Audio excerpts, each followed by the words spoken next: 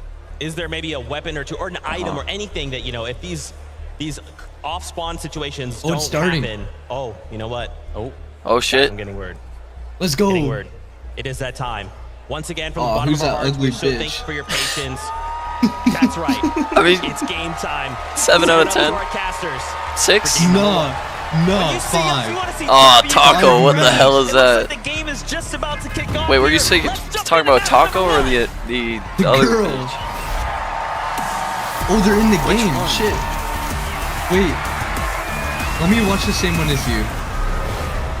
Yeah, cause I'm like, All right, Fort Worth, here we yeah, have they're just it. We are Queasy's kicking landing. things off here at the FNCS Global Championships, and of course, we know Uncontested. what is in store for us. Already getting Why is a my Twitch close saying up Fortnite competitive is pay-per-view not of what's streamed? taking place here What with is this? Queasy and Thomas. And you have to keep in mind, Duke's Sphinx not too far from this location here at Research Rock.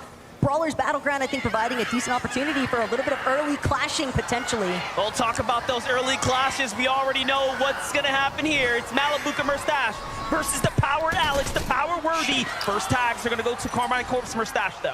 Yeah, that was a big Diego shot Ronaldo. implemented there by Murstache. It's going to provide a lot Can I of put a pressure as filter well, on here? just enough for him to be able to group with Malibuka. They've already found a Flowberry Fizz. They're getting the shield online. Worthy and Alex know that they've got to be fast on these Avengers chests. Yeah, and this is not the only contested team, right? There are going to be other fights happening here. Play close attention to what's going to go down, though. Power Alex and Worthy do have a little bit of a disadvantage here. What's playing the low title ground called for as you? the standoff starts to develop. Meanwhile, a quad contested. Yo, like, why do we have to hear the whole stadium, dog? Their side, where Trashy and Threat seem to be in a little bit of a head-to-head. Well, hold that I'm thought, though, stupid. because for a moment it seemed as if It we were brings gonna, up the potentially intensity, deal with bro. Kazi and Yeah. Aspect here, but I don't see them anywhere in sight, NDF. I think right now, Swizzy, Yapko, they're Like, just they can doing do what they can that, to but, like, prevent themselves from being the the announcers are kind of echoey. and Threats currently, but also Wait, keep this in mind what game Peter Bob was saying actually looks earlier on. sick That bot on is this ad. always going to be ours. And You better tell me what game this is. What? That mythic striker burst. That's Oh, it's what Call they're of Duty, after. that's Peter Bot got medallion. Wow, so Peter Bot Yeah, and and then they Boyle looped that already one off side to when a they did. great start Oh yeah, I'm here. Clearly, they have the advantage. Clearly, they even have the respect of the teams landing here not to step Holy center shit, why are there so many people into at the their raft? Location. It's only a matter of Flippin'. time, though. As soon as that reveal medallion actually procs, there's going to be 15 seconds that Swizzy, Yapko, Threats, Trashy, they're all going to be marked here at the raft. So escaping might not be the solution. They're going to have to fight their way out of this. We've Yeah, seen the interviews. Peter we've Bot seen, and Poyo you know, both have Trashy that and one Threat's squad to perspective themselves. on this. They already know that they're going to have a problem with Swizzy and Japko, and The that one Peter Bot side. and Poyo will just be waiting for their Yeah. opportunity as the time continues to tick on. You can see they're doing just that, ready to possibly pounce here in the coming moments. But Vino and Clicks, y'all. Vino's are hairline here, is and kind of they are pushy. indeed Dude, contested. The moment these names lit up on screen, you can just hear the crowd going crazy. I mean, a clear fan favorite for good reason. And I think the most incredible part about it is just listening to Clicks talk about the fact, hey, we just found out a couple days ago, yeah, we are going to be contested. But Clicks for Damo rocking the and FNCS Resigns, pickaxe. You have to also factor in, this is familiarity Big for them. wave, bro. Sandy Steps has been their home as well.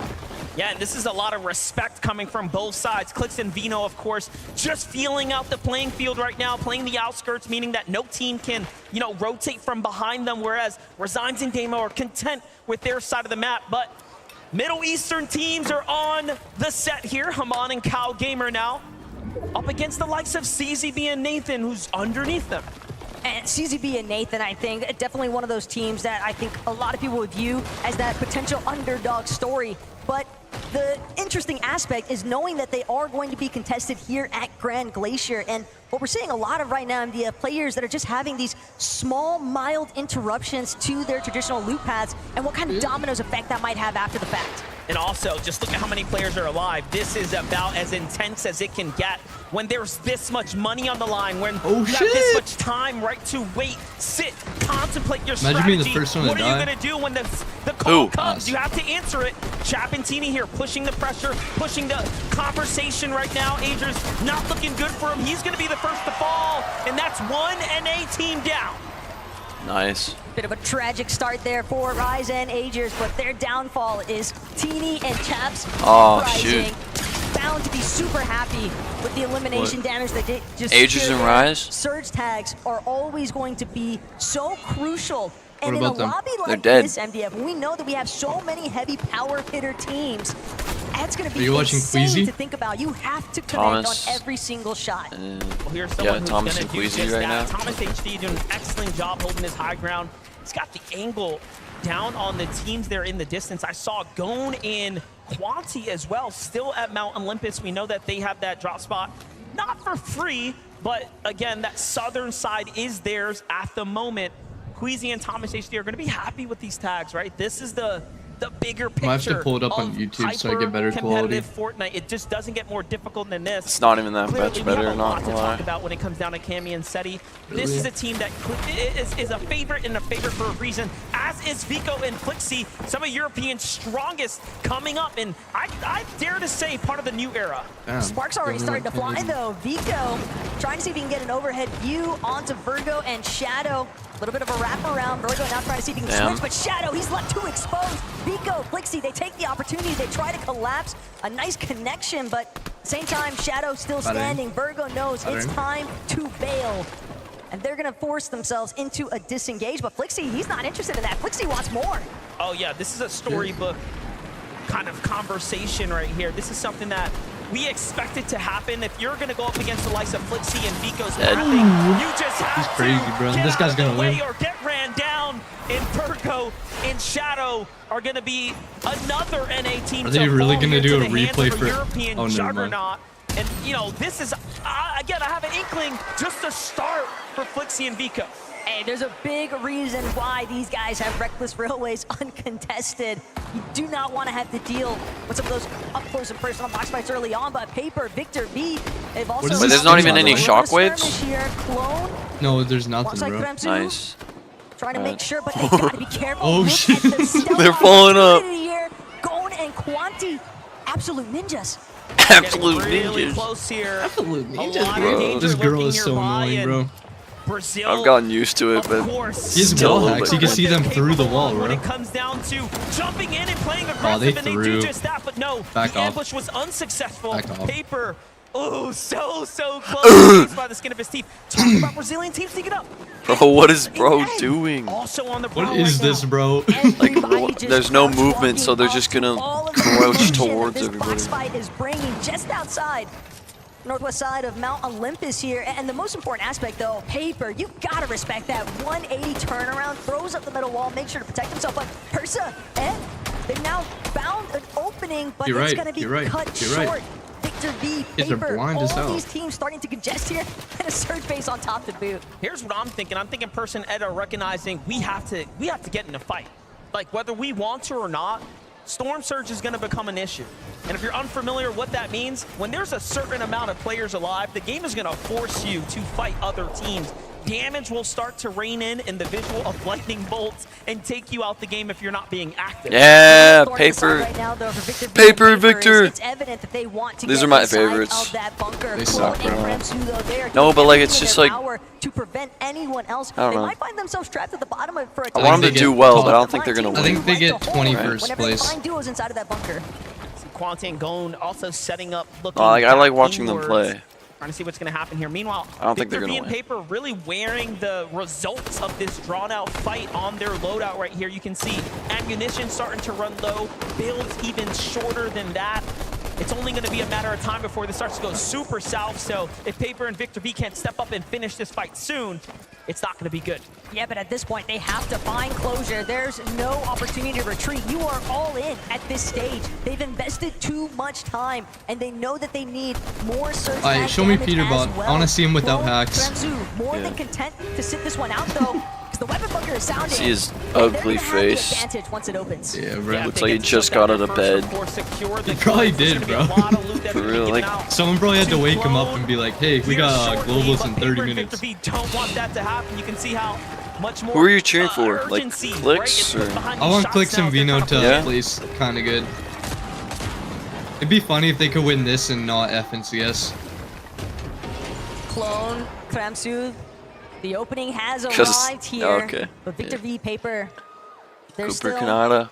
I don't want to call it hesitant, but definitely wary of what awaits them. Wait, is he a solo? When they Oh, try shit. to catch Clone and Kremsu exiting that bunker. Malabuka, Merstash, though, they've encountered some early difficulties here. It seems like at Restored Reels, last we checked in, they were getting a couple of decent tags onto Alex and Worthy, but now, knowing that Malabuka is in that solo position, it's going to be tough to make his way towards a reboot van with this much traffic around him. Yeah, undoubtedly. Look at Kanata and Cooper, though, on the move right now, trying to continue to find their way not only to the new zone, but play for this high ground, right? Looking for tags off in the distance, and very different strategy for Kanata and Cooper, where we see a lot of those other duos looking to get box to box. Do they all have to run the FNCS pickaxe?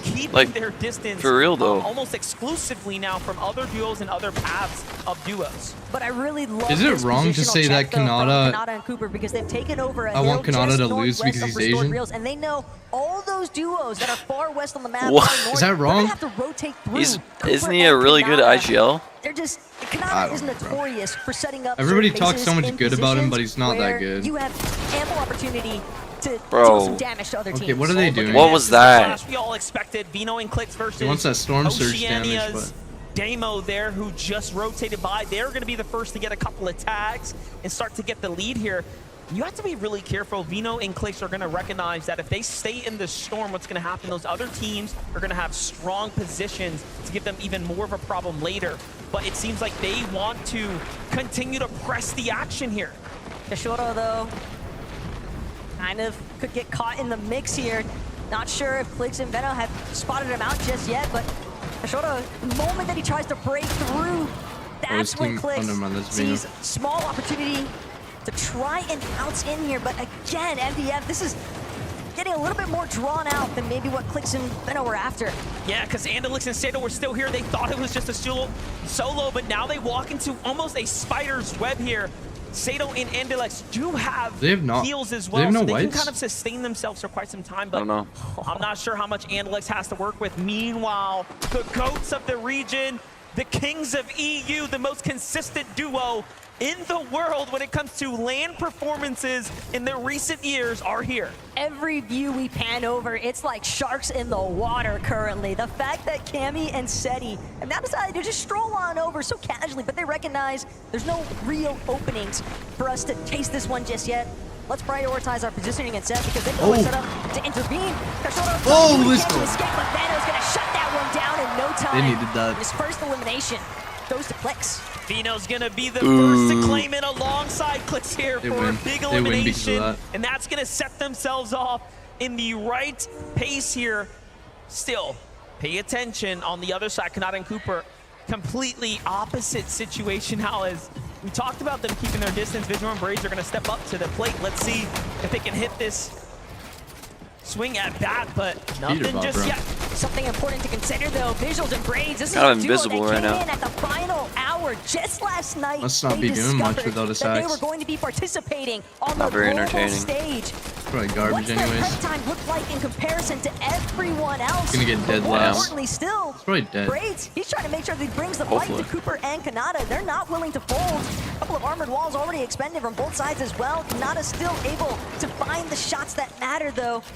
And him and Cooper doing a decent job at just trying to forcibly create space. And this is not just any backup duo here. This is a team that is very much tenured and familiar with one another. They, in fact, have duoed with each other throughout the year. So, again, not your regular backup This guy team. has This a is shotgun very and scary a team honor. to be Bro, fighting what right now, the- and a huge opportunity like this With is 8 not ammo? going to be taken for granted. And you can see the These fact guys that are they cooked. forced you know, these great players to use their armored walls tells a lot. Let's jump in with Merstash and Malabuka here, though, as the Storm Surge is effectively active now. Great place to be rotating through here at the Grim Gate, but I'm not too sure, even after being picked up, if Merstash is going to have a chance to really get back into the swing of things, as the Rift Island's already Oh, there gone you up, go. and we already Oh, know no way. who's playing for it. Peterbot and Poyo did not even wait a moment's notice. Why's Peterbot As look soon like as that, Rift bro? Island spawned in, these two were prepped and ready to go. He needs a haircut, Already man. taking Ow. advantage, putting some pressure onto teams that are just Oh, trying that's to why rotate they're not switching to him. the He has a bottom stupid of Rift bug. Island. You know, teams like to try Oh, and yeah. utilize some of those rifts along the bottom, but again, when you have a team like Peterbot and Poyo, and they're not the only ones lurking either, Trashy and Threats as well, making their Both their presence skins are known. bugged. But keep in mind, Pollo Peterbot, they've got that reveal medallion. Yeah, they're going to be able to scout them out in just a couple of moments here. So Trashing and Threats will have a big problem here. The hold up, King and Phaser talked about problems. Are pushing down into the EU duo.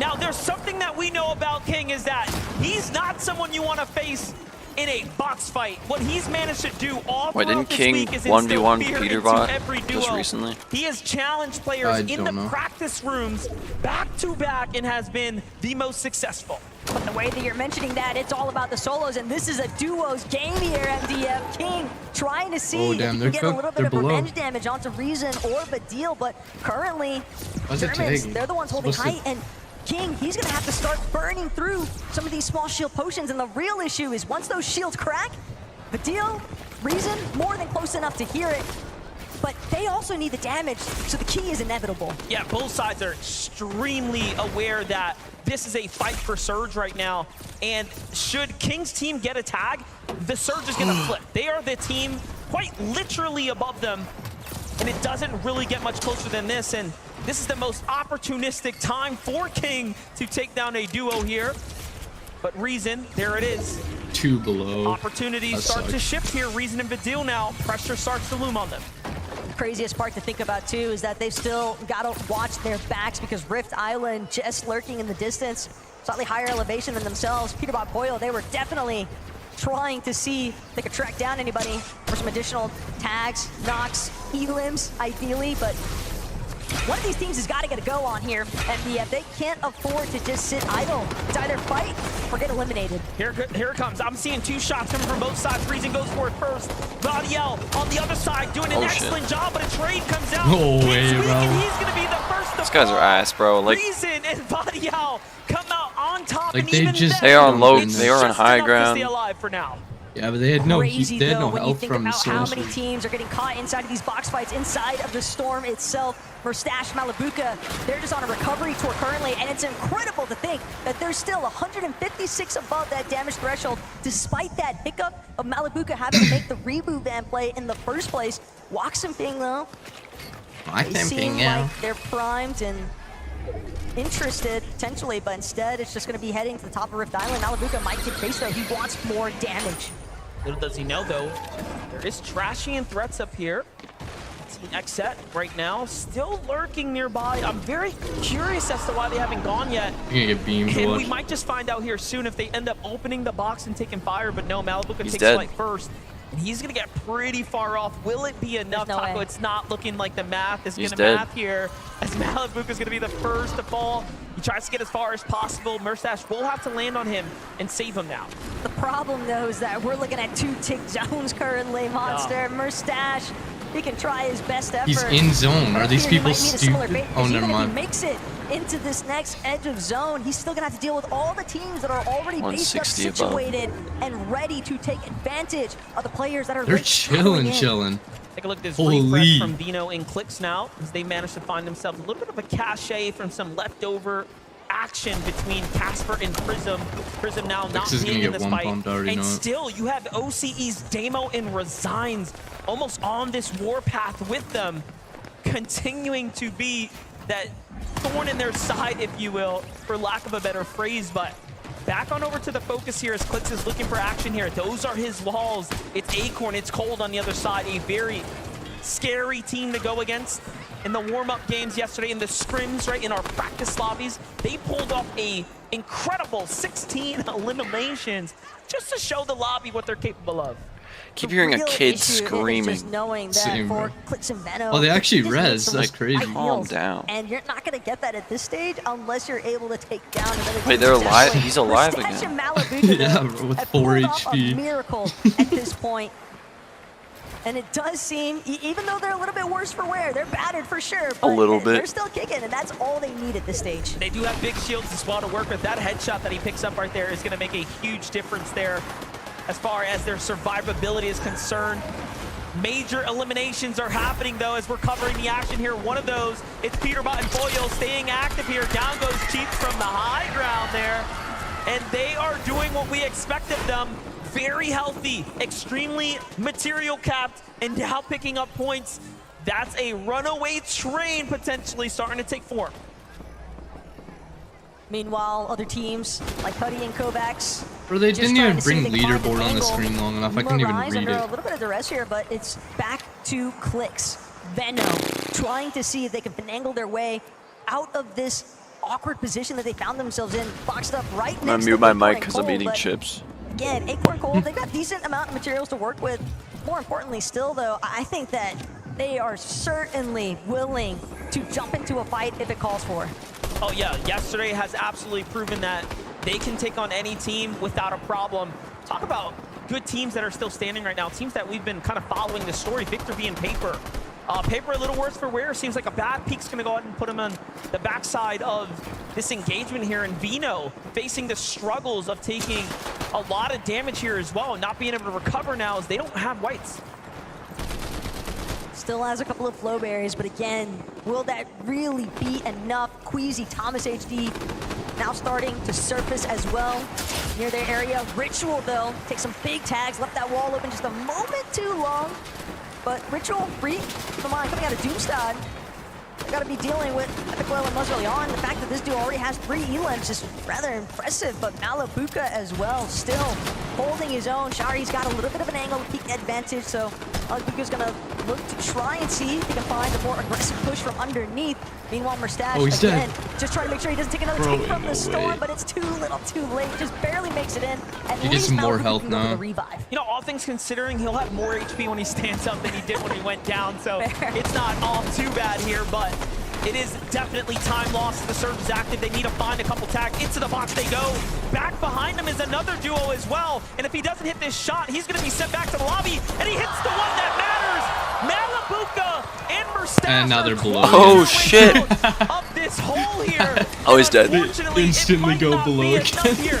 Oh, he's dead. So close. Yeah, it's over. Malabuka is He doing threw. everything in his power, but right here, Damn. they have finally met their end. It's actually Zero funny, bro. business making it that far in the first place, though, but that They're is so the happy kind of for power him. that Malabuka and Merstash can bring. Well, here's a couple things to celebrate. Placement points has been reached. We are inside the top 25. Anyone circle's alive now fucked. is going to start to be I know, rewarded bro, with it's more so and more bad. points. This is where things start to almost compound for you. Nice so shot. you want to stay up. Oh, Vino Vino's is down? right now. Clicks has a very important decision to make here. Do you save your best mate or let him get sent back to the lobby so you can just focus in now?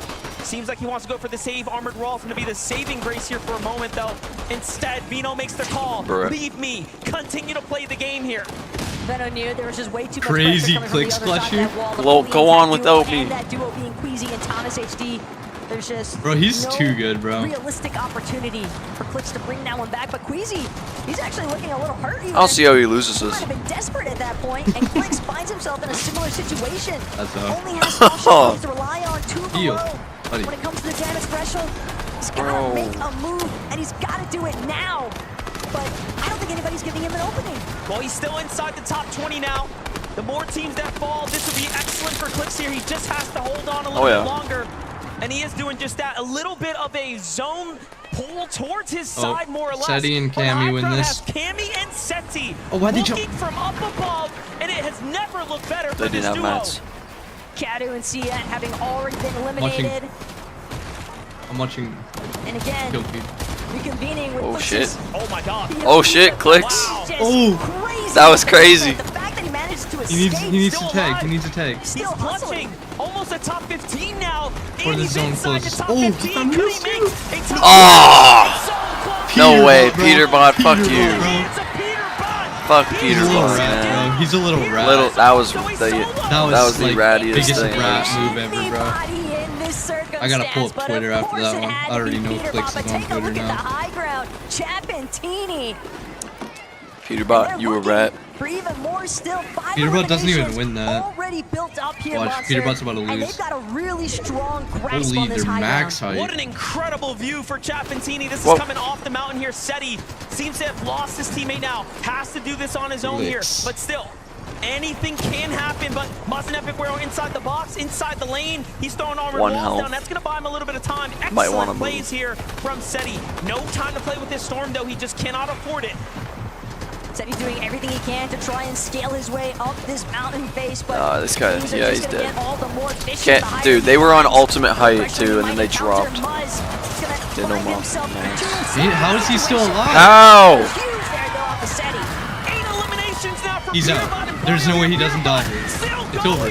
Storm, kill him. There's 2 no HP. There's Die. no way he's not dead. Die. From a Die. top 5 here, can he do it as a solo? He's getting spotted out though. Armor wall comes down. Another weak player. Oh shit! Now the focus comes into who will win game 1. We have just 4 teams remaining. Make Acorn that wins 5. it. Yeah, Acorn and Acorn Cole find another. Duke simply too sabotage, losing his duo Sphinx there to Peterbot, but Acorn and Cole, the fact that they are still intact, 5 armored walls as well to work with here for Acorn. Chapentini, though, they're trying to see if they can look for an opportunity to collapse. Vico, Flixie off in the distance as well. The mid-ground starting to really pile up here. Well, look at this. High ground starting to run out of material. Vico and Flixie, this is the pick for me. The team that I 4 knew, you squads leave them left. uncontested. They're just going to put in dangerous work here on the field, and it is starting to shape up. Acorn and Cold and a saving grace on the low ground, on the outskirts, putting pressure onto Japan's best.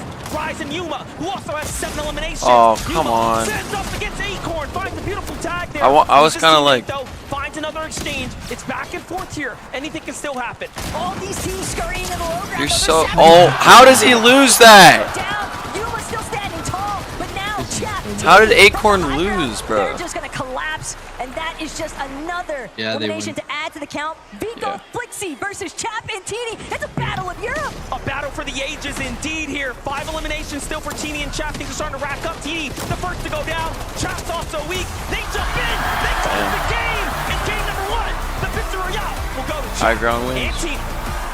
Could it be more deserved? The way that they held down that high ground MDF, you could tell that they were Easy aiming down there. exclusively for the victory royale at this stage. But granted, Those computers you have are to keep in mind, like there's somebody on the ground that can help out briefcases. even more so. I You know what but kind of apparently computer that they're- is? Apparently they're all like Dallas, would you super please give it up for your game 1 Like 10,000 more? No, not wait. They're probably like 4K each, and they got 100 of Let's them. kick things off here. What a great start. That's I mean, what you is the guys, prize obviously, game 1, a lot of pressure, bit of waiting around the beginning, but in front of these fans, to walk us through the end game, how did things pan out for you guys? Good. We're the best players. Good. So Good. it's easy. We're the best players. Best players, good easy. players. I mean, I love the confidence there. For you as well, I'm there, sponsored I mean, by your teammate Mentos. Here, you guys were Vico and Flixie in the last seconds there. You had the high ground. Is that what really counted there? Of course, we're only playing for height, and that's how you win games. That's it. Coming into this competition, obviously a lot of expectations, things that might happen. Did things pan out in that first Why is this game guy's name as Adam you thought Savage? they might, or He's was not it a very Mythbuster. different? It was different. We took forecast and then we just played out. Those forecast towers are playing very pivotal Really? in this as well. How important are those in the rest of this competition with 11 games left to go? The most important thing, if you get that, you win the game. It's easy. Would you please give it up one more time for your game 1 winners, Chapentini, everyone! Oh, things have started beautifully here. There is loads Bro, more 3 hours coming into the your way live here, stream, courtesy just of the ended the FNCS Global first game. Championships 2024. A short break from Like us here they- in the broadcast. but short you're not going break. anywhere. Oh Stay yeah, for exactly sure. where you are. There's loads more coming your way very, very soon. Might just kill myself. Bro, I come back and I hear that. The Why? fuck? Okay, let's not talk in the welcome chat. Okay.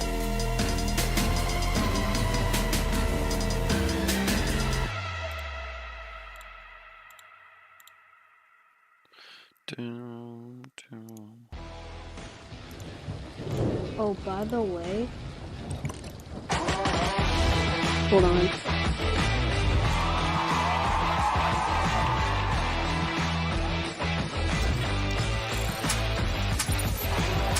Wow, that's such a cool chair, dude.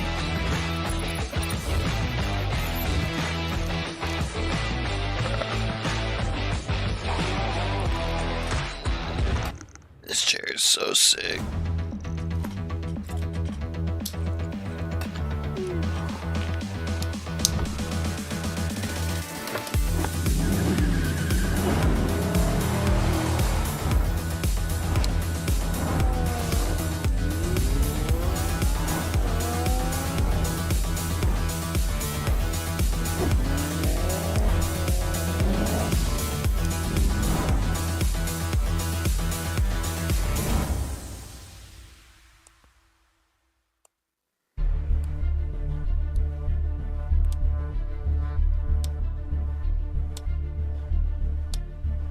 Dickies.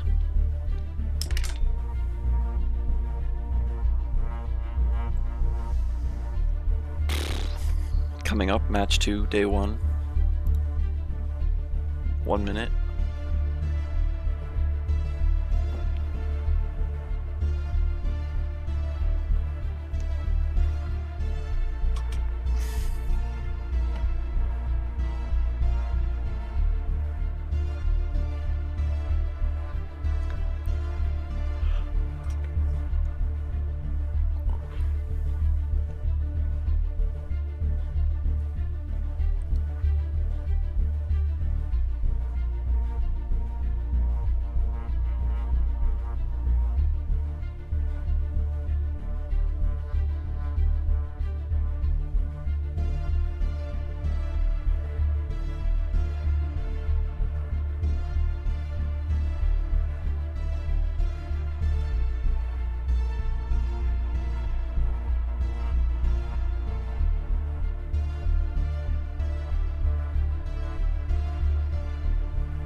What is going on, everybody? Welcome back to the FNCS game number 1.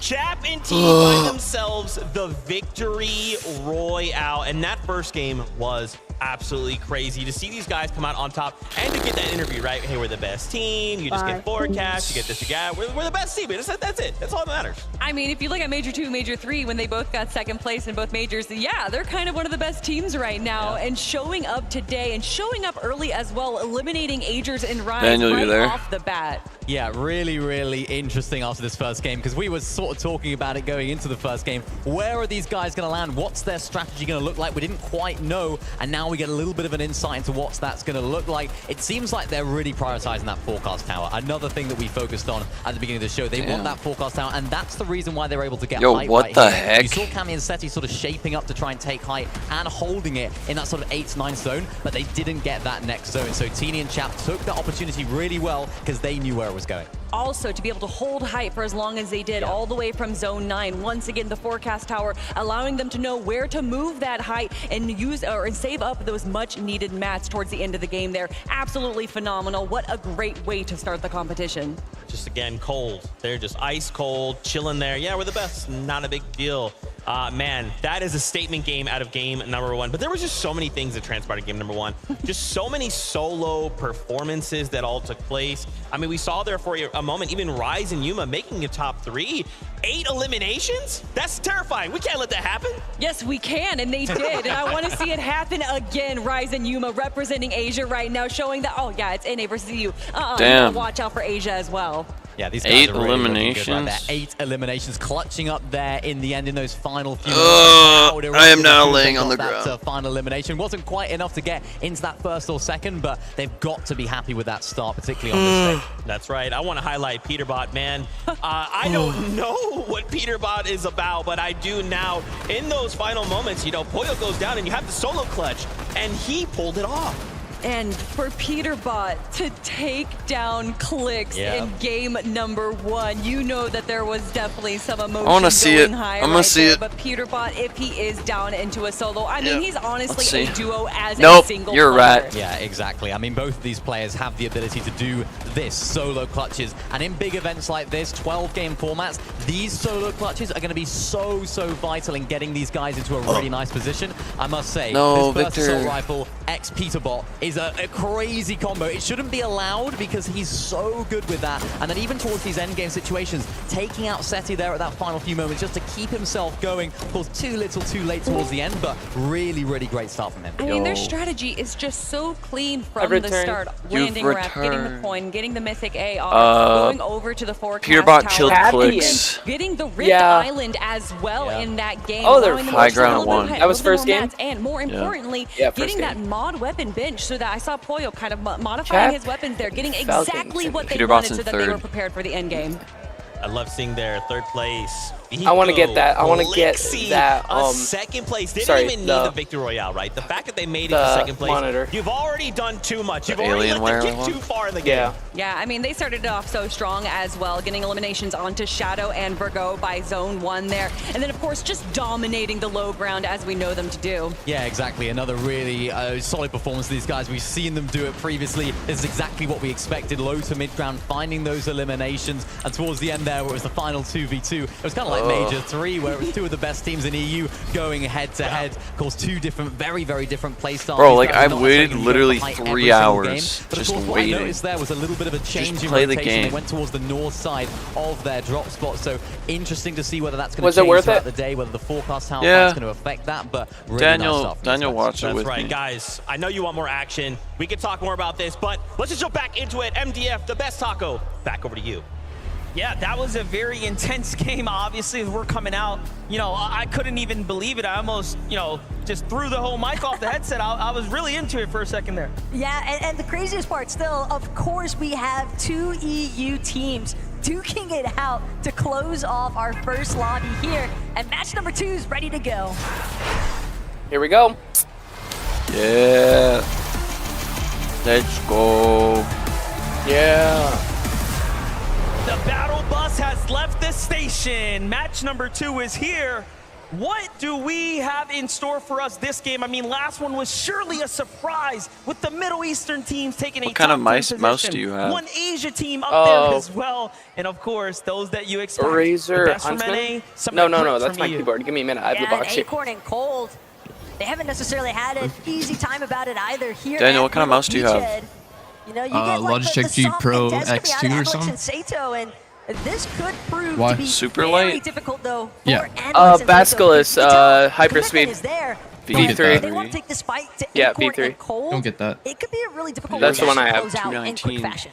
We have to give all credit to not only Clix and Vino for Here, let me look at- Clix's performance think, to stay alive and secure a top Super Light- 15. But Whole Damo word. and Super Light Resigns, 2. he found even more placement points. Okay. Yeah, the ending Logitech just G Pro closer to that X Super top Light 10, 2 so a Lightspeed very wireless What gaming color? mouse, 4K What full and for light. teams that were Huh? contested that game, color? actually, when you start Black. to do the math on that, that is almost gone the pink one. unprecedented.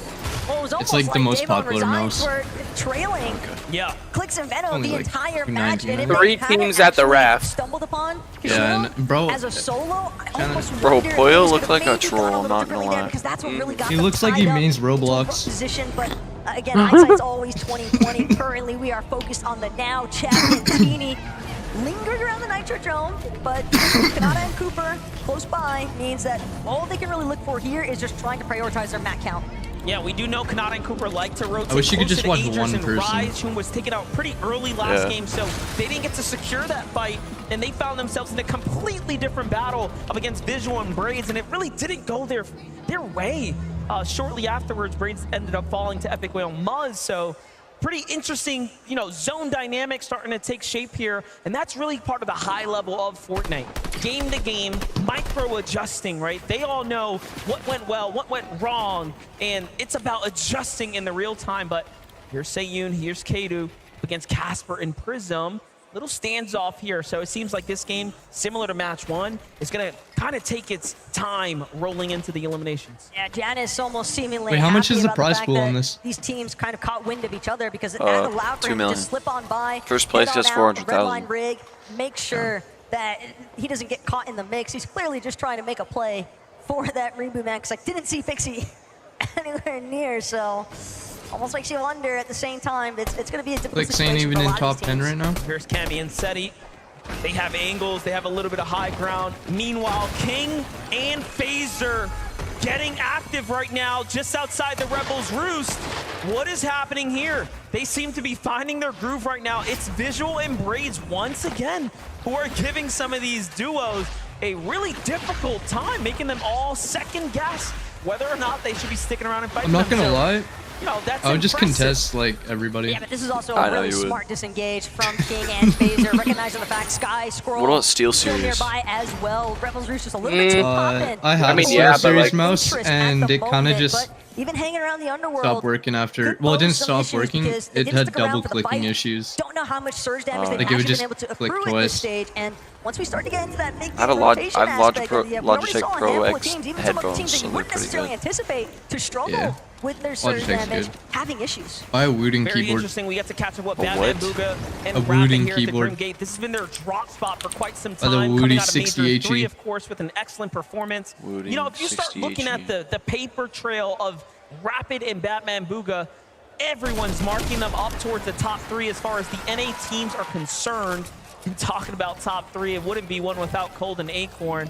They're just putting teams down. This time, they do finish the fight up against Andalex and Sato. They don't let them escape. But now something that Sato and Andalex are potentially going to have to start considering is if this keeps going in favor of Acorn and Cold, if they continue to take the fight to them, do you switch for David? But I think we still got a few more lobbies to work Damn, through before shut that up. really starts to come. $254. Question mark here. For Stash Malibuca, though, Yeah, I got that one though. starting off somewhat on the right foot here at Restored Reels. It's like the fastest One keyboard you elimination can get. already. Curious if one of those is onto either Alex or Worthy. Yeah, something happened there, but Bolts and Bryce are in a fight right now. A little build-off happening here. This is a pretty intensive early game fight. Oh, he's for, piecing him up. given the situation, a Zone 1 Sky base going on here. This is going to be a full-on reset if it doesn't end fast. It's up against Vico and Flixie. You know, obviously, our second place coming out of game 1. Very much fired up. Who's on the very much camera right now? confident. Can't see him. Bolts are not going to fold here, though. The Damn. forecast tower, Wow, the bro. last Whoa. that That's spawns like a nearby little to bit too Quinhazen, far. Where Bolt and Bryce like to land. And this is something that, you know, they were willing to contest Reet and Ritual for when it was Reet and Ritual at Reckless Railway. So now Why are they Vico, fighting Flixie this? They're haven't both taken gonna over be in that shambles position. after this. And it's funny because you ask Vico in the player Now last they have night. to Bolts and about Bryce. the forecast tower. He's like, that's my forecast tower. You ask any of these players who are actually trying to contest, they'll always tell you the same thing. That's my forecast. And yet, Vico, Flixie, they find themselves stuck because Bryce and Bolts either need to get eliminated or forced out here. Whoever controls the NPC is going to win. And it's pretty incredible. You got to talk with Vico. I got to talk with Bolts and Bolts' brother, and they had nothing but positive things to say and honestly confidence about the fact that this is their forecast tower, and he's here, and he believes that paired up with Bryce, they are a perfect combination. So very interesting to see that. Both teams very much feel like they're entitled to this drop. Vico and Flixie seem to be the first, of course, boots on the ground here. They're going to secure the Damn. farm, which means they have everything that they Free need fired here to that go ball. ahead and Wow. be the one to get the first dibs. But Bolts comes in, takes down Flixie from up above. Yeah, Then that's why are you ahead of Whose us? tower is it? What do you mean? Vico might have that key card, but how long can he really hold on to it? He's trying to just get out of Dodge at this point, creating as much space as possible. But you know Bolts and Bryce, Guys, now aim that they've sucks. isolated Vico by forcibly eliminating Flixie, they're going to chase him. They guy's do aim not is want to let bomb. him escape with that forecast key card. And this is not just an elimination. This is not just a player. That is someone who holds the keys to every single storm for the remainder of this game. It is worth so much more than just a set of points. Bolts and Bryce have to Wow. think Dropped long it. and hard, and they end up easing off for a second. Dang. Because Oh, shit. Kromsu was waiting for Wow. Bryce. Third party. He's gonna be one of the Yeah. first to Yeah, fall dude. now. They're so He's good. ambushed. This was almost like an unexpected gift. Clone and Kremzu were situated exclusively for the bunker, and yet when Vico tried to escape because he recognized the fact, hey, I've just got to play for the reboot. I just need to get Flixie back into this game. We'll deal with the forecast later. Holy, he got pieced up. Kremzu and Clone, dude, too slick with it. That was just dirty right there to get boxed up. But look, Bolts has the card. So he actually ends up finding Vico potentially here, or no? Vico dropped it when he was he running. ends up dropping it just so that he doesn't, you know, bring that heat with him. So very, very interesting turn of events here. But sure, you might have forecast secured, but at what cost? Because realistically, if I'm Kremzu, I'm not letting you escape. And that's the thing, Vico knew that there was no reason for him to continue trying to hold on. He did not have the materials to feasibly escape unless he gave up that key card. I actually love that we got to see him drop the key card as well, right? Just saying, hey, look, you can have it, man. My hands are in the air. White flag is waved. Go ahead, take it.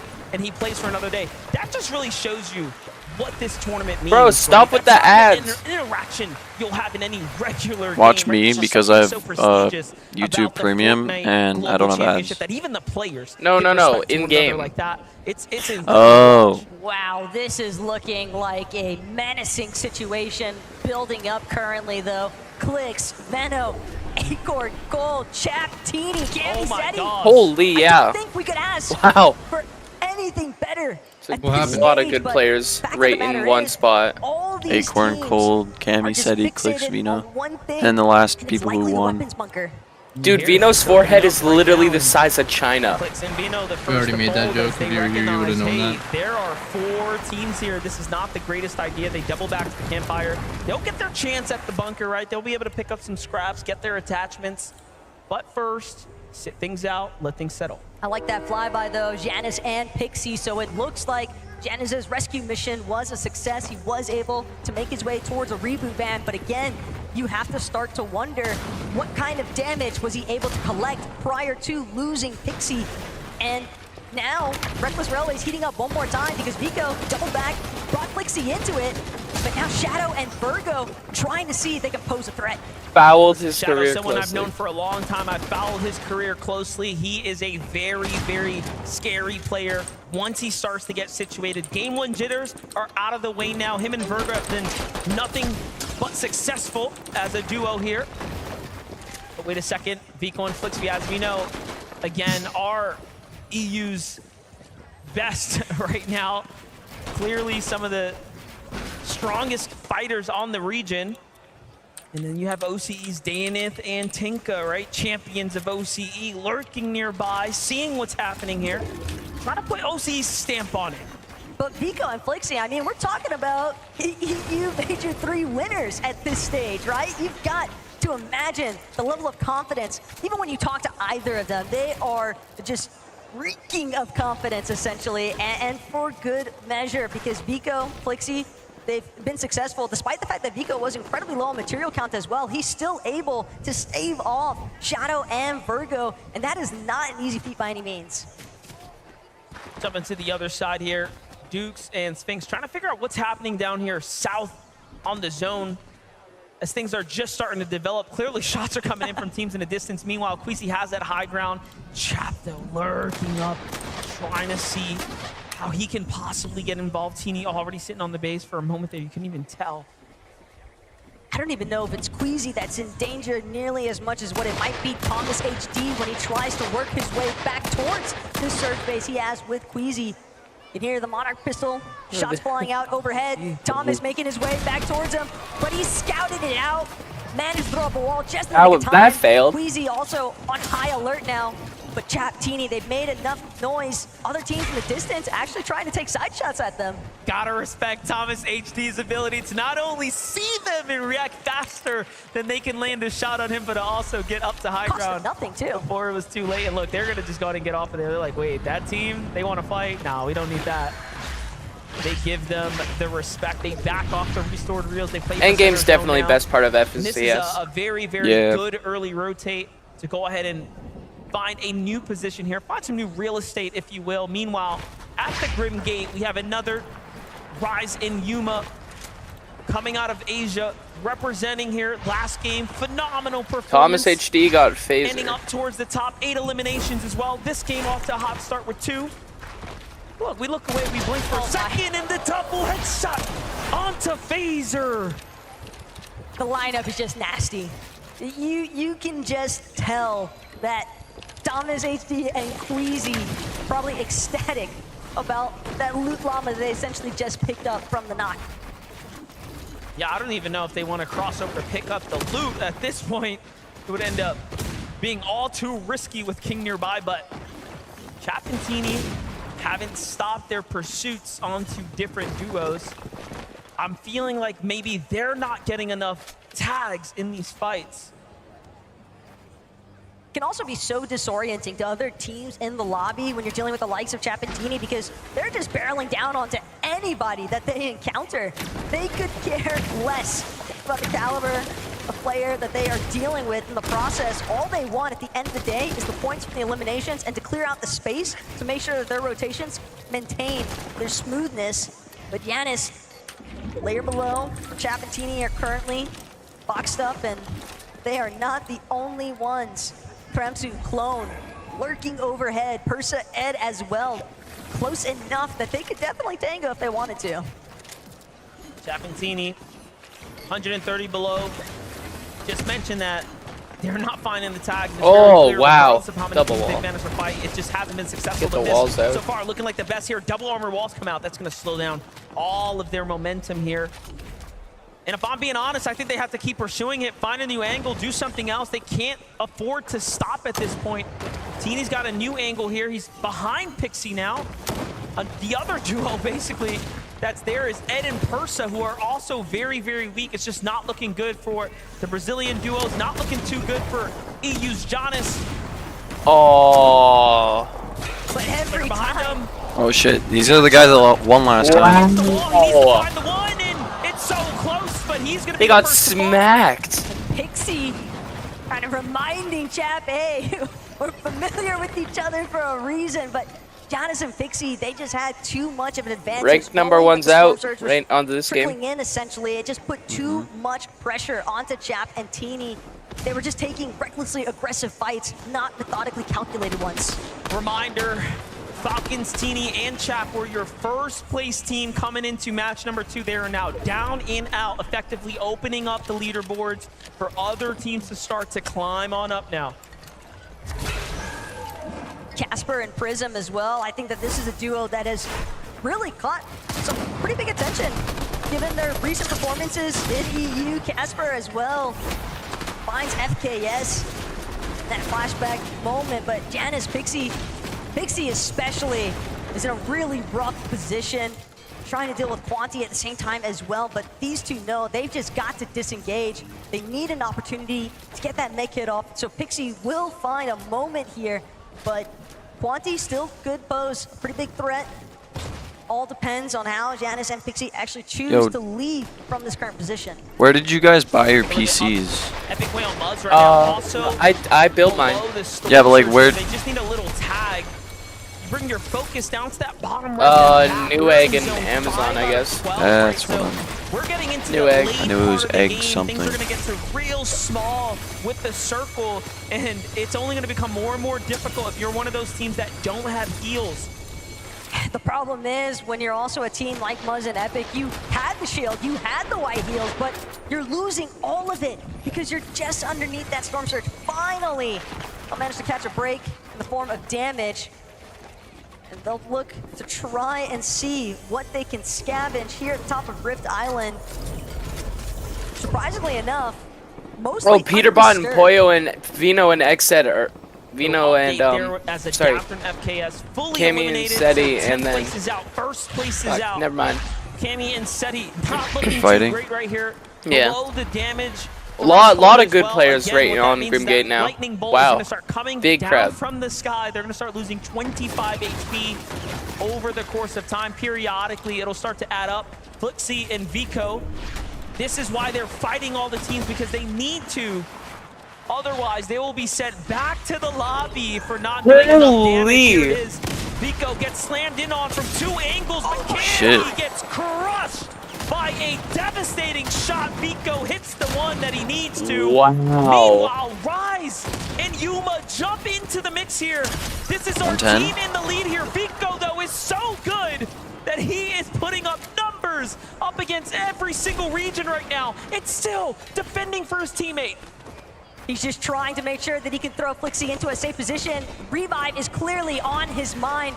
Armored walls are going to be sent out. Yuma, Rise, they're hoping that was crazy. I fear the moment has left them. Vico doing so much when it mattered most to hold his ground. And sure enough, the revive is a success.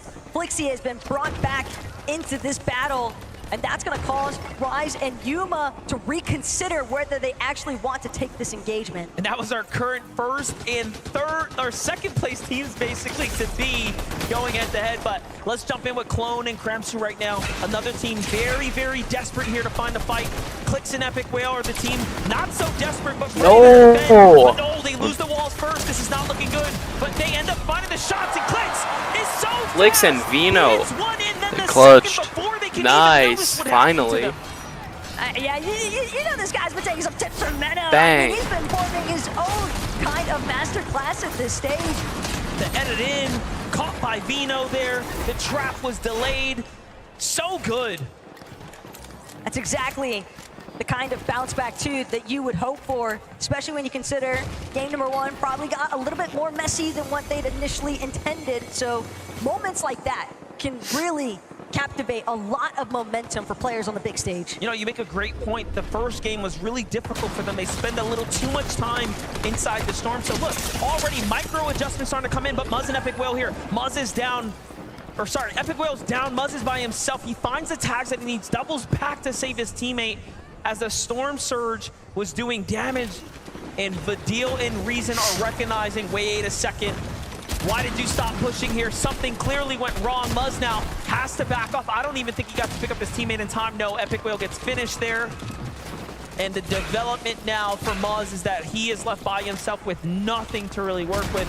I mean, it's all but over for him at this point if Vidil and Reason want to push. At the same time, though, Muzz is definitely a bit of a solo mastermind. If anybody could look for a clutch opportunity, the real issue that I'm seeing right now, though, MDF, Baka, Pars. 14 health to his name, man. Where Muzz is currently fixated. That's it. If he wants to press forward, that's Vidil and Reason oh, on the man. other end of these walls, it's going to cost Muzz so much if he's able to escape this as far as his builds are concerned. He's already And low then on that 57 material count. builds, Yeah, you saw him wow. look through the wall. I was like, wait, what's left there? Nothing.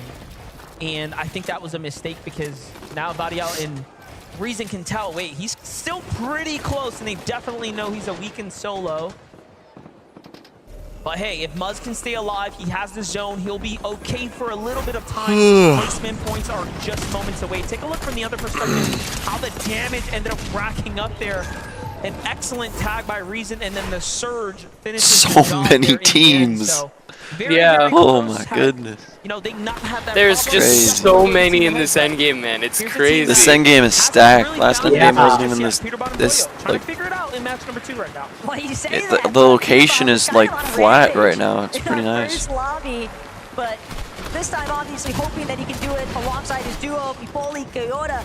They are met with an armored wall. The moment that they try to aggress onto Pars and Baka, can be forced to drop to the low ground, seeing they could try chuck out these floors from underneath, but Pars, Baka, they recognize there's too much desperation from this duo. We don't need to take any sort of risky peeks. We're just gonna Oh, stay man. They kind of have to though, but no, Bipoli goes up to the by Oh himself. shit, dude. Baka and Pars are some of the best to do it though, and they hit their tags. Literally granted a huge, huge opportunity there to get comfortable and situated in this game now. Meanwhile, Clix and Vino on a huge rotate here across the map. Oh. About a night and day position to be in. Eland, What the hell, Material, Clix? and Mother Lord are working Fried. right now. He got But still has to buy fried. some time. Get a little healthy Am here. I ahead of you Starting guys to on run out of stream? I don't shields think to so. work with, though, but still. Vino's flow running fizz. Yeah, he just jumped. Compose It's on a themselves for a moment. pan. The most important part was Now looking it's- at yeah. both of their material counts. That is a strong build Oh, count nice. for them to work HD, with. got And one. they're gonna Got a need hit. every bit of it because Okay, yeah, we you're look like at 5, Titans like 6 Yeah. seconds ahead. Queasy up on the high ground already, just trying to take advantageous shots at any of these teams that are starting to triple their I might way in, reload. trying to see if they can suppress as many. Just do the. To catch a little bit of Sorry, what is extra it? Your direction. Okay, key. now tell information me where you Now looking tell for me teams where you nearby. are. Bryson Bolt's We're gonna on be one of the Clix first to go and ahead Vino be in right the now. line of sight Vino here. mind a wall, But place the the wall. zone hasn't Okay, caught I think this we're- yet. I They think know we're it's good gotta now. go north. Yeah. They're working their way through this build here. The cover's been blown, and they back off. Happy with the few tags, but still, they need more eliminations. Surely more placement points if they want to jump up to top 5, as those teams are still in this game. Meanwhile, Queasy still ramping his way across the high ground, right? And that's for sure. Queasy, Thomas, they're going to try to hold on to hype for as long as possible. Ideally, the entire game, if possible, like what we saw at Chapatini in the last match. But Acorn Cold, very efficient, found a slight dead side rotate despite so Peter much Brown and congestion Poyo are in the pool. below. They're the real center Ultimate of low our right zone, now. but everybody's got to Yeah. move on But they now. got the Poyo, scans, just doing what so- they can Yeah, to but stay they're also ahead of below on attack. Storm Surge That too. Oh, Will shoot. Medallion as well, gonna help them pinpoint some some of these solos that might be. Yeah, but then again, it's Oh, there he goes. Peterbot. Oh no. Oh shit, he got a kill. 192 above Peterbot now. Poyo took out one of the guys from the top of the leaderboard right now. Nice. Yum and Rise. Oh, they're getting pressured by clicks. Up at the top of the standings. If you want to jump over them, it's not going to be easy. It's going to be very, very hard. Wheezy and Thomas HD on height. That is the most. And like, oh shit. And they got like. This is it, guys. This is it. Yo, no way, no way. There's like rifts under the island. Like. Oh man, poor guy. Oh, he just got. He's getting fried. He had no builds. No builds. I was wondering what they were doing. Oh, Acorn. Acorn dead. Acorn dead. No. Because. Oh, Peterbot down. Yeah, got the revenge. Cold. You gotta go, my guy. What the heck? And at the end of the day, the real winner here is Cold. He gets more placement points. Dang. He gets to heal out now and kind of wait this one out. Meanwhile, Clix is still alive here, working his way through the game. Agers is down. And Thomas make their way up to the Rift Island. Damn! That's some ultimate height, dude. With the island. No way, it's pulling on island. They don't even need to use builds. Oh, and then there's. Oh, Clix is down. Vino Vino and Clix are down now. Damn. Back to back. Trulex and Chicho now seeing if they can try and finagle their way into that Knock. leaderboard placements. But The Vito's deal. gonna be the next one they knock. Reason forced to play this one out as a Wow, Murstache. Oh! Kind of crazy. Reason takes down Murstache. Get that med kit. Murstache is Oh, gone. dude! Malabuka's still there. Reason just got siphoned too. From. Yeah. That was clutch. Thomas HD and Queasy are winning this one. Yeah. Yeah, I feel like their position they're in right now, they haven't gotten hit a lot. They're getting a lot of hits. They're above Surge. Yep. Oh, he's dead. Oh, yeah, HD just got rid of Batman Buga. Let's go. Scan medallion's gone. Yep. Queasy and Thomas have all the time in the world. Queasy and Thomas are sitting like kings right now at height, just 6 watching teams, all this catastrophe 3 unfold teams. underneath. Chicho, Trulex, they know they've got to deal Oh, and with Queasy's this team down. on All you Oh, see Pars. is the armored walls stacked Shit. in the sky. Trulex gonna opt for the medkit play instead, hope that he can outlast Baka in the process. But again, at the end of the day, Yeah, he's Queasy and just staring Thomas down. are Queasy and Thomas on cooking. height. They're starting to look down here. They're starting to put some tags in.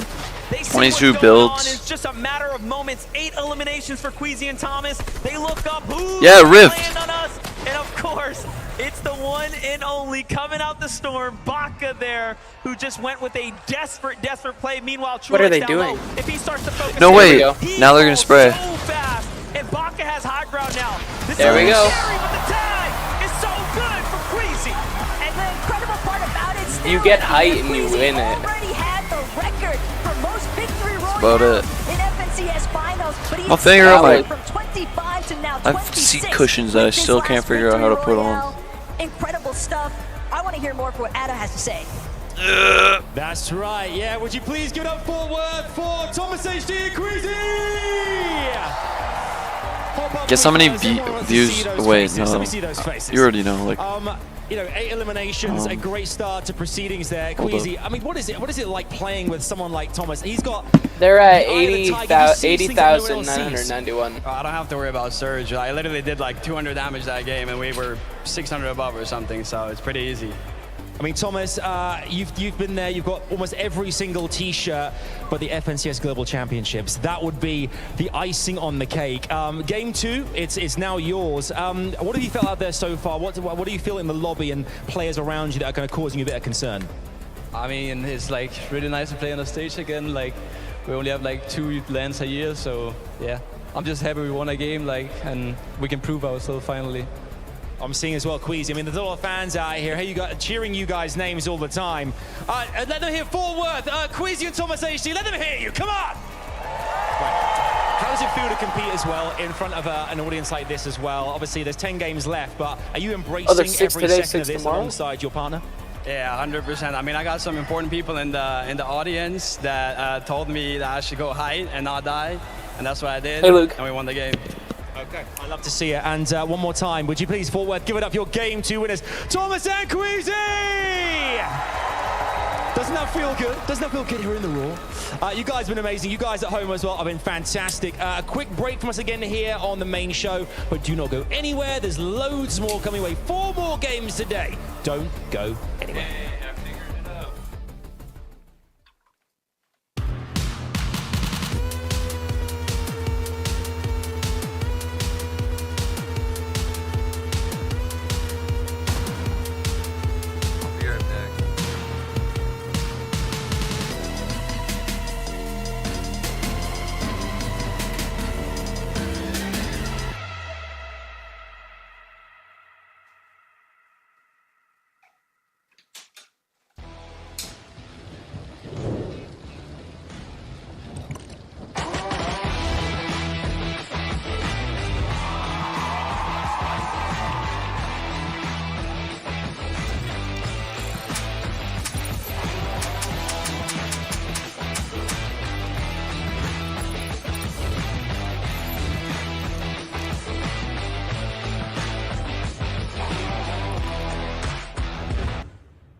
Welcome back, everyone, to the FNCS Global Championship. We just wrapped up game number 2. Queasy, Thomas HD get themselves the victory royale. And on top of that, 10 eliminations. They are looking for that Global Championship title.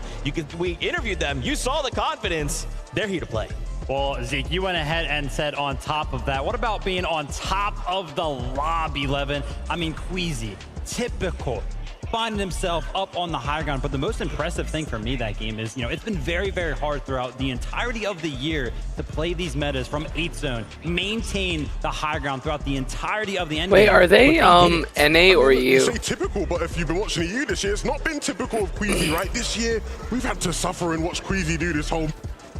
willing to see him up on height. I think everybody expected to see them sort of be playing on all sorts of layers today, but seeing them up there, right, they looked comfortable. They looked like they're in their element. All throughout this game, Thomas HD, another level when it came to shots he was able to hit, and you saw them just wiping out people below in this game. A top game from Queasy and Thomas. Just wild to consider, right? Like the fact that they took height around like 8th zone and they just held it, and no one thinks about contesting them. They head on over to Rift Island, flying above. They're like, hey, we don't even have to build. And if anything happens, we've got launch pads out if something were to go crazy. Them getting this victory royale is very, very scary, right? Because now they're kind of setting a precedent. You give us high ground, you give us a victory royale.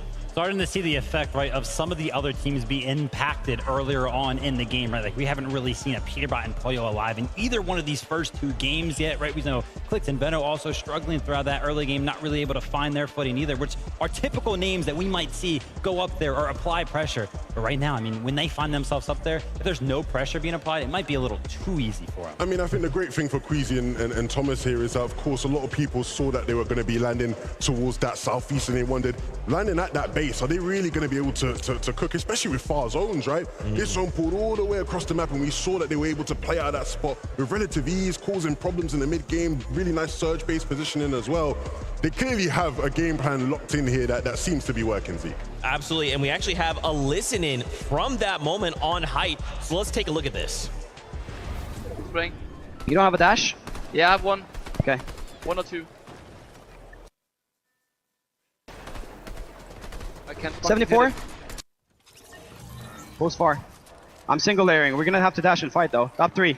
2 duos. Maybe we fizz and drop down right now. We fizz and drop down right now for sure. I have armored still.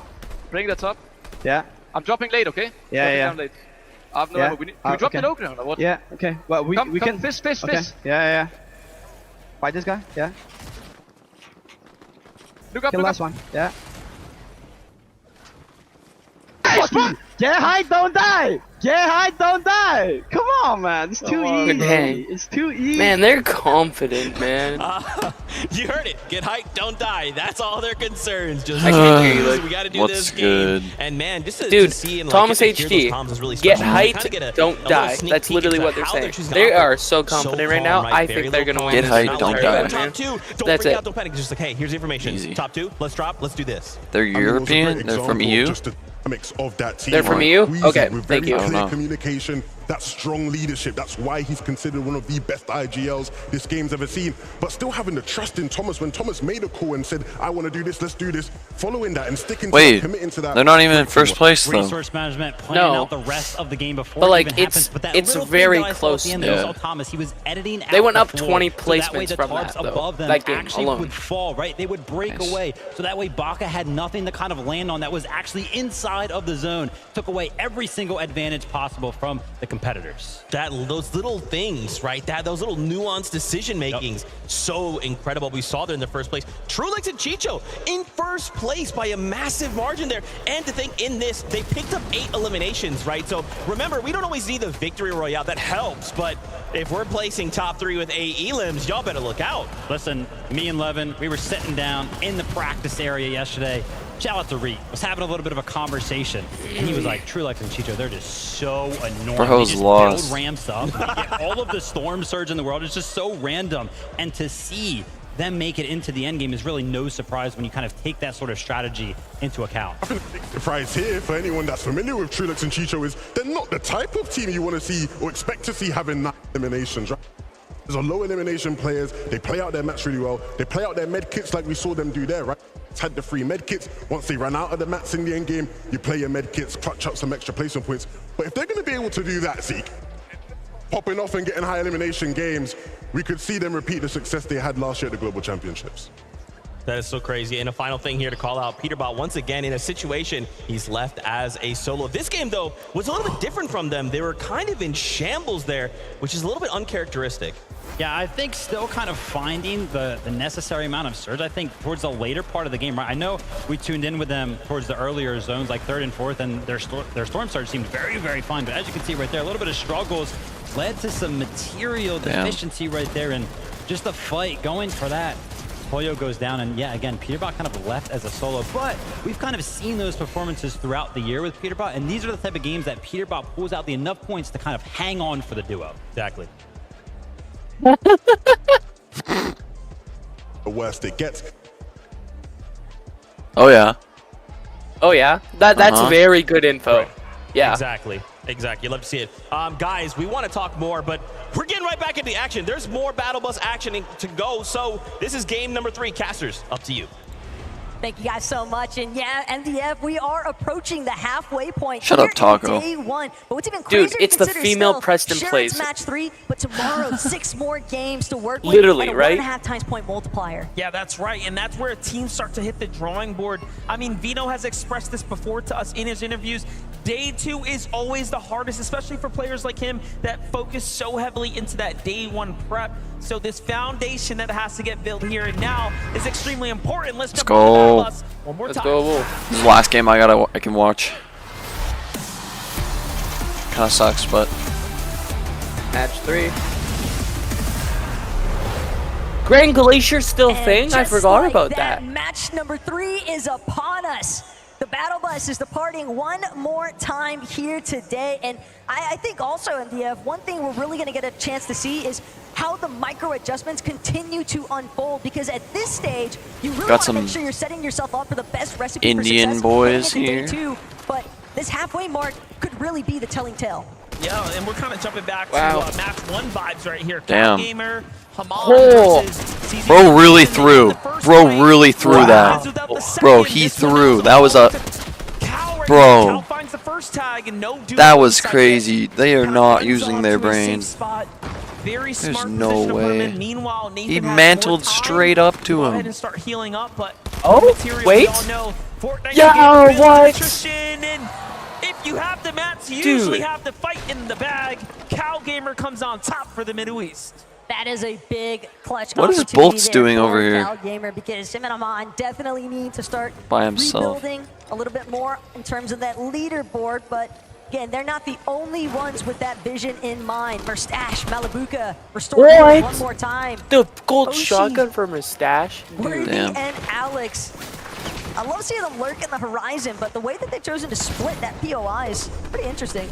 I want to see more Worthy perspective in Alex there, but we have to see what's happening here between Oshi and Middle East here. This is a really big fight for FKS and Adapter, whom are winning at the moment. Tinka goes down, Daneth is down as well, and FKS and Adapter collapse from both angles so perfectly. Look at it from Adapter's perspective. Just catches him in the nest there, in the danger web.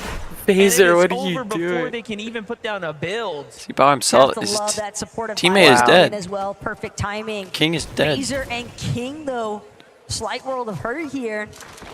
Razor trying to do what he can, but Nah, at don't the go same that way, time, buddy. We'll have to just check back Yeah. in with him, see how he manages. Oh, as a solo for Alex time and Worthy being, go because down. Oh, we've got shit. action heating up here at Restored Rio. Let it go in So shotgun, many so- Mechans getting tossed out, but Merstash and Malabuka manage to take this one over yet again. 2 eliminations in the bag, plenty of heals to work with as well, so they'll be able to recuperate nicely. Take a look from Merstash's perspective there. He lands a great tag on the Worthy so fast. Then Malabuka finishes off Alex. with 2 the health. release there. Almost finishes Malabuka even Bullshit. with the HP disadvantage, proving that he definitely had the better shot. Oh, you're gonna get but beamed.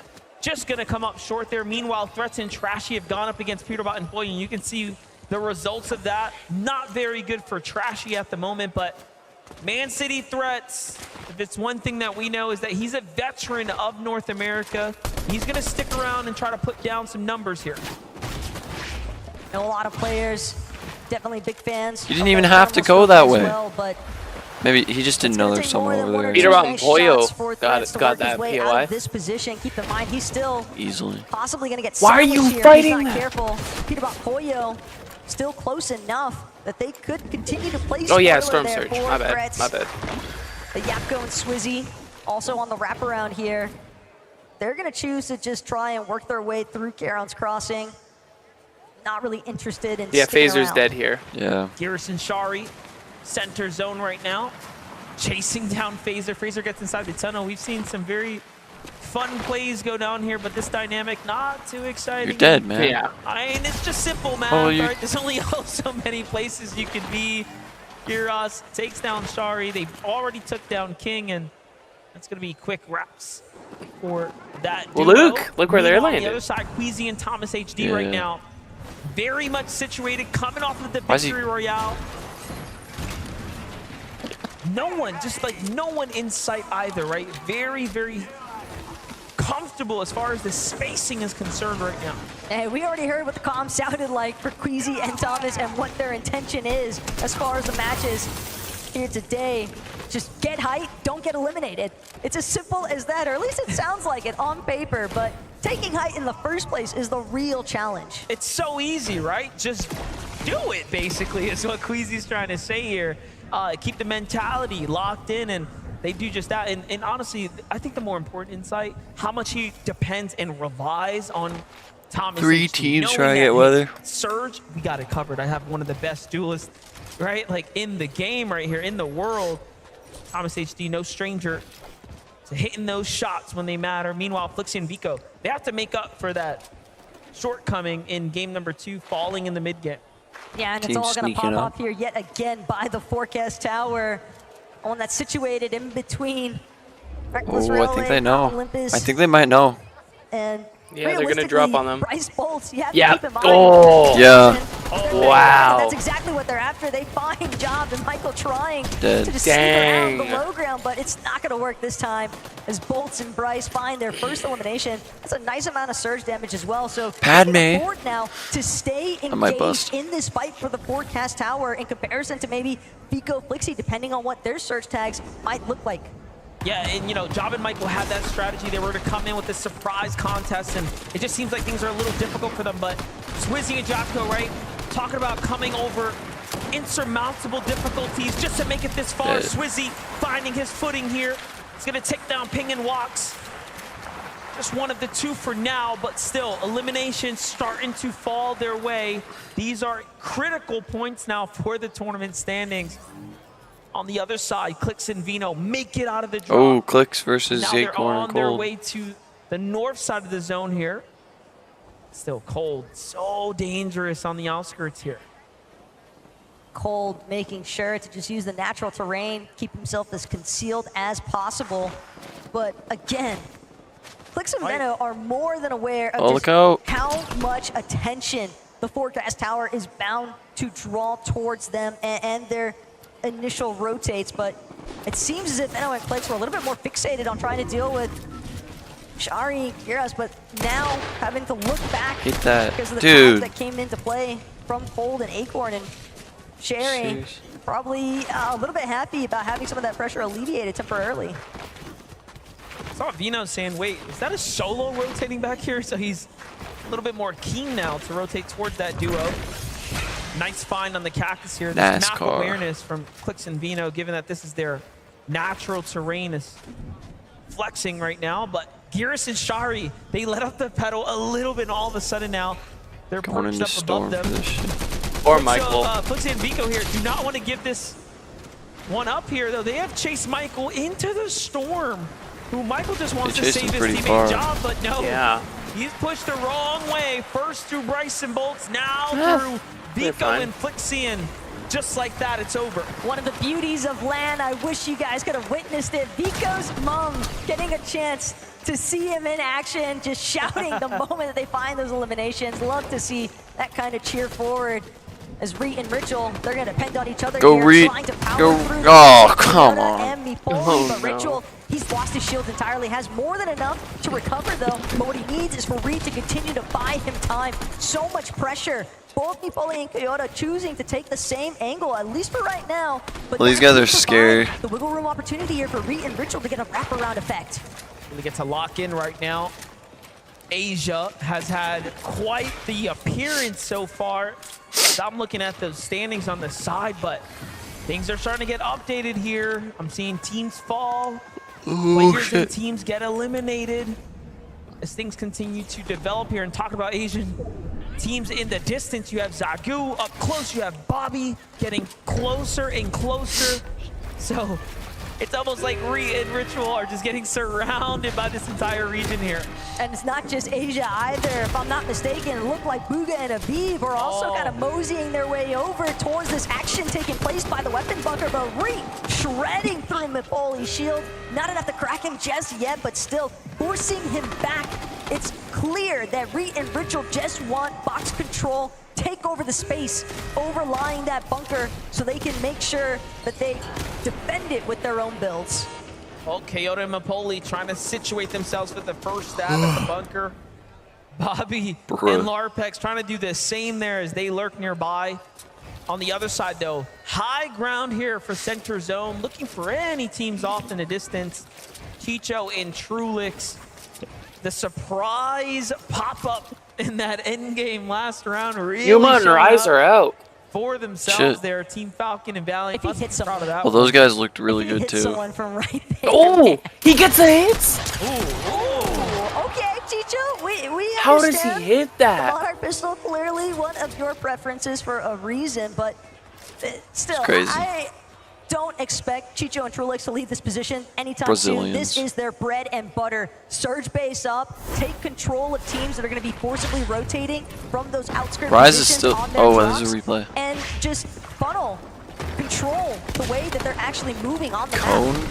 Oh, look at this. Unfortunately, second place Rise and Yuma now down and out. They were in second Once place. again, opening things up for a second there, but so far, that Asian team has put up quite the performance, right? Representing for their region. That's really the best part about this. We play all year to get the best players from every region globally together in one space to compete against each other. What a flagship event here, but on the other side, Vico and Flixie continuing the story here. They have the bunker now. Why does he keep Probably the blue rather AR? intent Get the as purple well, one. knowing that they can take their time, but there is another team starting to approach their position, but it might just be a duo that's gliding overhead. Doesn't seem like they're gonna bother stopping or recognizing the fact even that there's a duo still lingering inside of this weapons bunker. Chapentini, on the other hand, dealing with the likes of Baka and Pars, outskirts of Restored, Reels, and this could be a rather dangerous position because keep in mind, Trulix, Chicho, they've got a surge base nearby as well. They could look for prime third-party opportunities, get some good tags in here. Chapentini now on the run here from Baka and Destroy the Pars. launchpad. Smart disengage given that low ground terrain is going to be a lot more difficult to play from. Baka and Pars, honestly not in such a strong position themselves. 28 builds is nothing for a player like Baka, especially in this type of lobby. He really has to start to. What are those three skulls piecemeal on the something map together, there? Or their end game is Doom, it's gonna crumble. chest, Part of the problem bots. for Baka and Pars, though, is that landing by the ship at station, their intent is to try and make a play for one of the forecast towers. We've seen them throughout the majors in the regular seasons, right? And they've tried to consistently make plays for forecast, but they've got to deal with the likes of Peterbot, Poya, who are also making rotates, and it can be difficult for Baka and Pars as well to just maintain their map position because they have so many teams kind of surrounding them, looking to cut them off at every position. Although it's only game 3, I do want to hit the VODs and see what's going on with Batman, Booga, and Rapid there.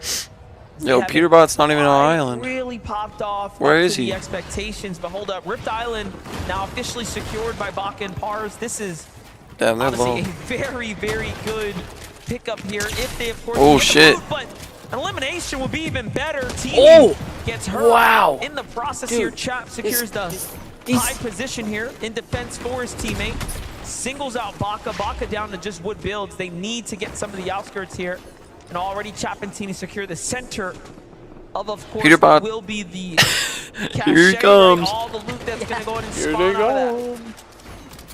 The capture point could be a really big advantage The fact here that for one player can Chapentini just as kind of well. scare the whole Baka lobby is Pars crazy. recognize more than anything else, they need to try and rebuild their material count. Granted, Rift Island can definitely provide, at the very least, ample amounts of bricks, but that's only if they're not disturbed in the process. And it seemed as if there are a couple more duos trying to make their way towards top of the Rift Island. Venom Clicks also still hanging out inside of the storm. Comes as no surprise, though, really, when you consider the fact they like to stick in the storm a little bit longer than some of these other teams.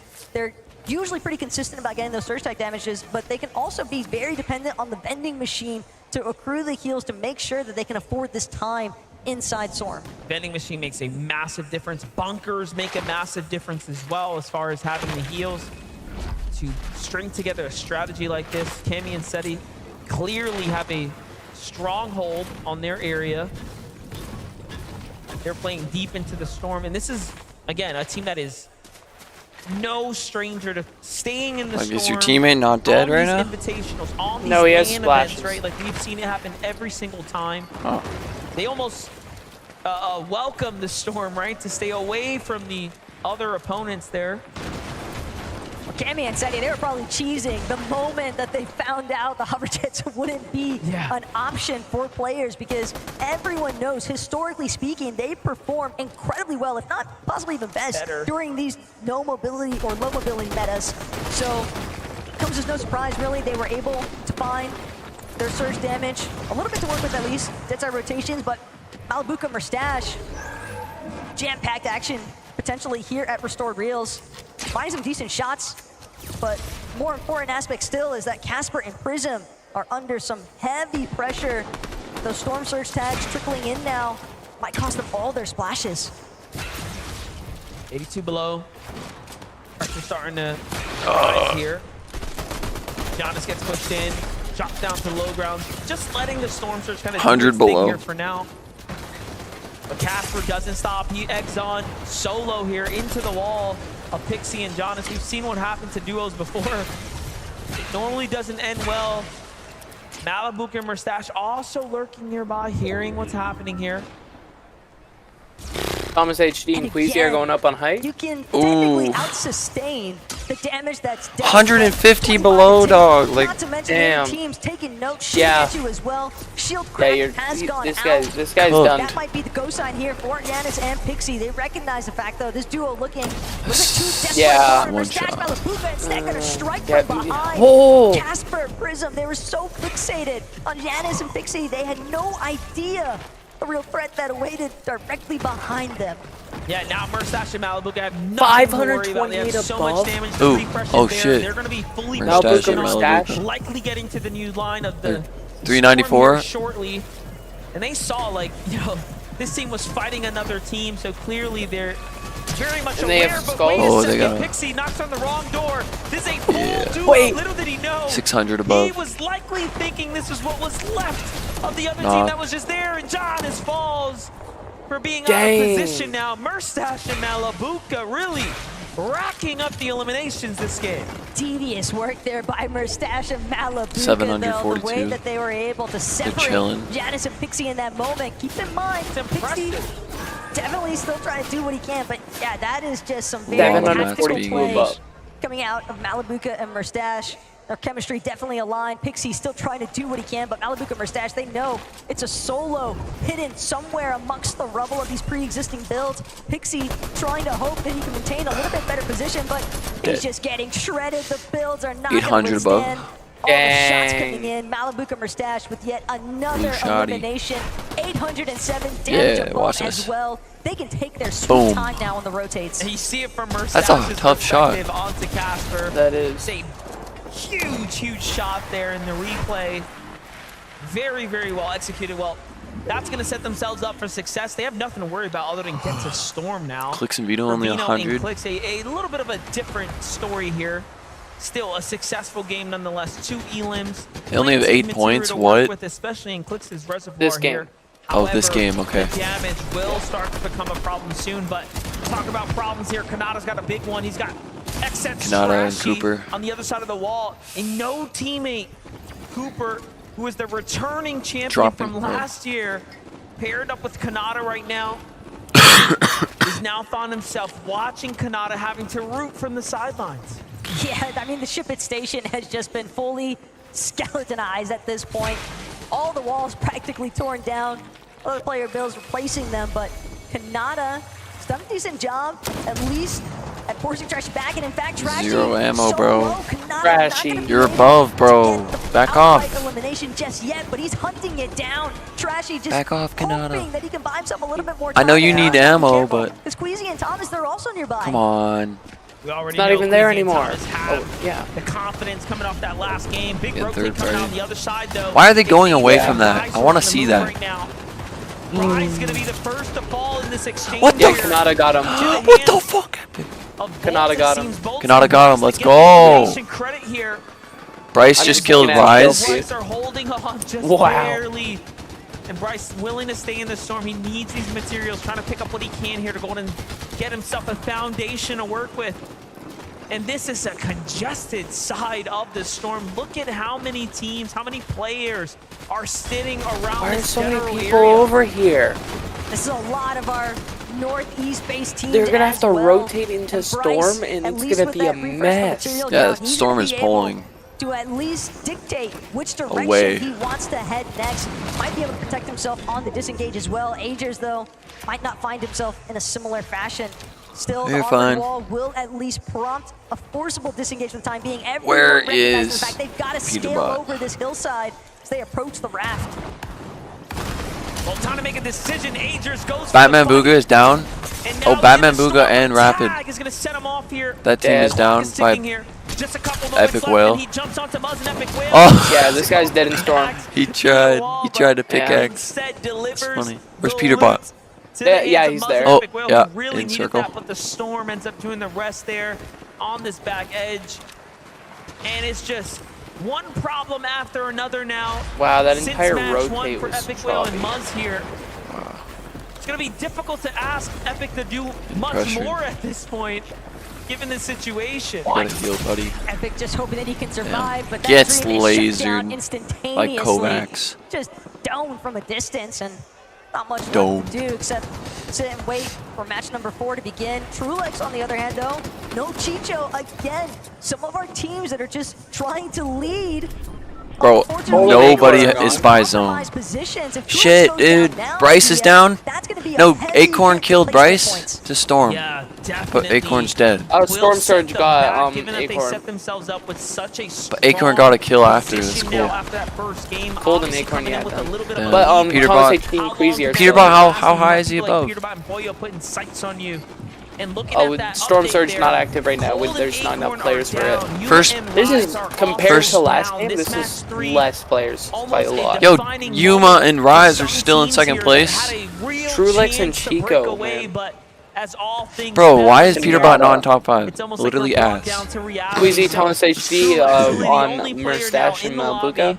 that has a 30-point gap, but for how much longer? Damn. He's just trying to stay Damn. concealed as Chico. possible and hopefully connect. Unfortunately, it's Damn.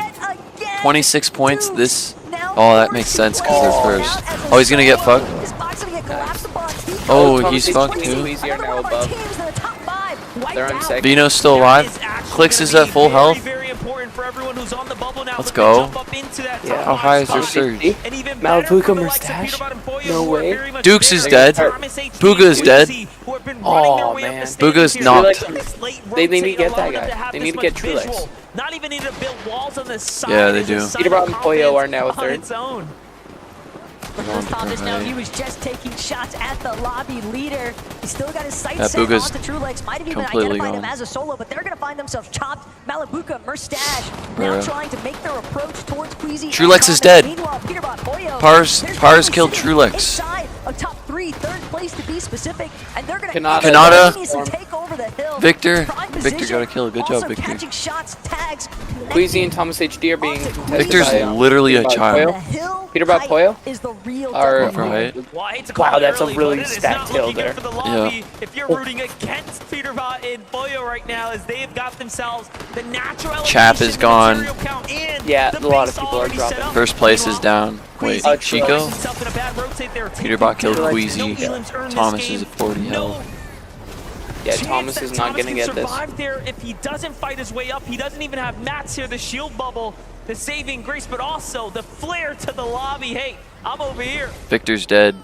There's only so much that Thomas can do from this current position. And first, he's got to Aviv is dead. Yapko and Swizzy throws Yeah. out the shield bubble. It's his last Slicks hope and at this Vino are point, dead? hoping that there is Oh. underneath him, but unfortunately, he won't even get a chance to reconsider where he wants to go next. Wow. Oh, no way, bro. Boyo, Peterbot? Who's Peterbot killing? shut down. Peterbot and Poyo are gonna win And this they're game. the team up top, Oh, yeah. looking down on the rest of the lobby here.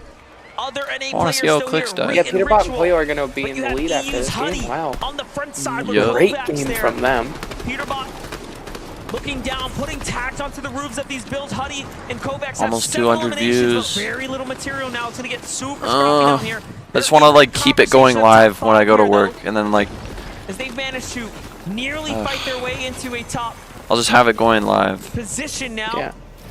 The things are But I slowing worked till down. 8. Everyone really thinking about what the next move's going to be, what's best for their situation. This is here game in the 3. tournament. Mustache, Malibuca look Yeah. up. They say no. Peter You have 3 Poyo more are games. still there. Peter and Pollo. Kovacs, they're actually going to It's opt to been play from inside Storm. Now 4 they're gonna hours. make their move, but they're so late on this rotate. Peter and Pollo are bound to catch Probably wind be of like this. another The 3 media hours. shots Why rate didn't in. you build a Kovacs roof tried to or scurry something? around, but he won't escape. There's too much pressure. Peter Peter and Pollo are getting so many kills right now.